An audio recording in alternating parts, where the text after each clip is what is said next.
Today we'll jump right in and get started knitting the SIZZLE top.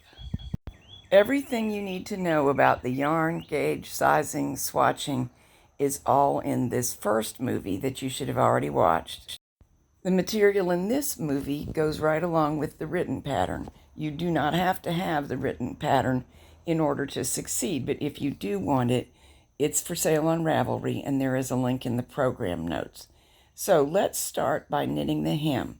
It's knitted separately.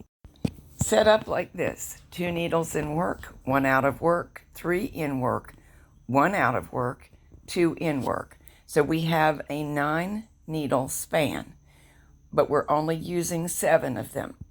Mentally number them like this.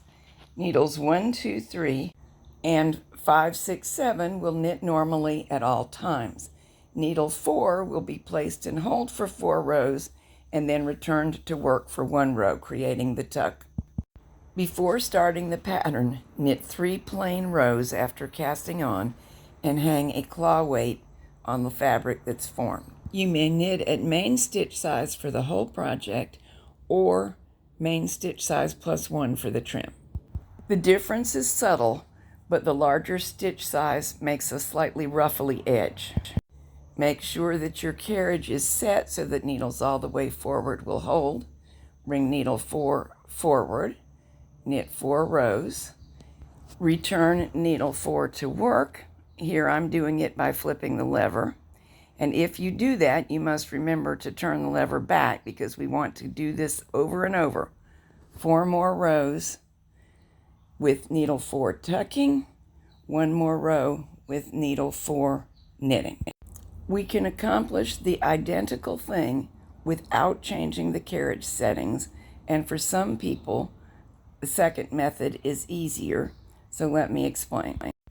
Knit 4 rows with needle 4 pulled all the way forward and hold.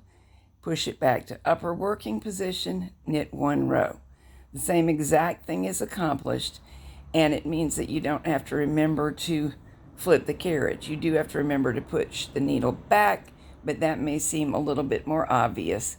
I do it both ways. Sometimes my thumb gets tired of doing one, so I give it a break and do it the other way, and you cannot tell the difference at all. The trim will eventually be positioned here, so we will need different amounts depending on the size that we're knitting. Watching the first movie, you will have picked one of these sizes. They always appear in the same order in the pattern. So just say you decided on the 36. It appears 3rd in the number series, so now look over here, find the 3rd number, and that is the number of rows to knit before hanging a yarn marker while knitting the tuck pattern. Here's the same thing a little bit larger in case you're watching on a phone. For the 3rd size, the 36-inch finished hip, knit 101 rows, then hang a yarn marker on each side of the work. We'll use that later to get our trim correctly positioned. Here are a couple of details. Don't start the row counter running until you have knitted those first 3 plain rows. We need those to hang the claw weight on and to give us room to work. You'll understand this later when we hang the hem. And here you can see the trim forming. Purl is the public side of this trim.